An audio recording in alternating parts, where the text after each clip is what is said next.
Sir ఏంటి Harihara Veeramallu cinema hit అవ్వాలి, కనకవర్షం కురవాలని చెప్పేసి మీరు చేసిన ట్వీట్ రాజకీయ ప్రకంపనలు లేపింది. అంటే వైఎస్ఆర్ కాంగ్రెస్ పార్టీ నాయకుడిగా, రాష్ట్ర మాజీ మంత్రిగా మరి పొద్దున్న లేస్తే కూటమి ప్రభుత్వాన్ని మరి చీల్చి చెండాడే అంబటి రాంబాబు గారు పవన్ కళ్యాణ్ గారి సినిమా హిట్ అవ్వాలని, కనకవర్షం కురవాలని కోరుకున్నారు. ఎందుకట్లా?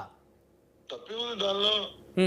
రాజకీయంగా పవన్ కళ్యాణ్ గారు మాకు వ్యతిరేకం, మాకు ప్రత్యర్థి తప్ప సినిమా యాక్టర్ గా నాకేమన్నా వ్యతిరేకమా, లేకపోతే జగన్మోహన్ రెడ్డి గారికి వ్యతిరేకంగా ఆయన సినిమా ఆడాలని కోరుకుంటాం. తప్పేముంది దానిలో? ఆయన ప్రముఖ చలనచిత్ర నటులు, హీరో, ఆయన సినిమా సక్సెస్ కావాలని కోరుకుంటాం. అందువల్ల ఆయన రాజకీయంగా ఆయనతో పాటు ప్రయాణం చేస్తున్నామని అనుకుంటాం. అమాయకత్వం.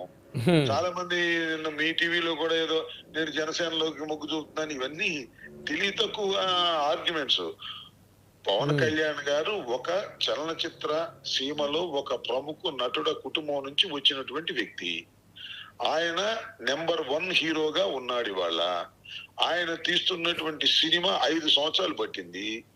అది కొన్ని ఒడిదుడుగులకు లోనయింది. అలాంటి సినిమా బ్రహ్మాండంగా ఆడాలని ఆ నిర్మాత పాపం చాలా కష్టపడినాడు. ఆయన కనకవర్షం కురవాలని మేము కోరుకున్నాం. దానికి పెద్ద తప్పును లేకపోతే మేము చేయకుండా పని చేసినట్టుగా కొందరు భావిస్తున్నారు. అది కరెక్ట్ కాదు.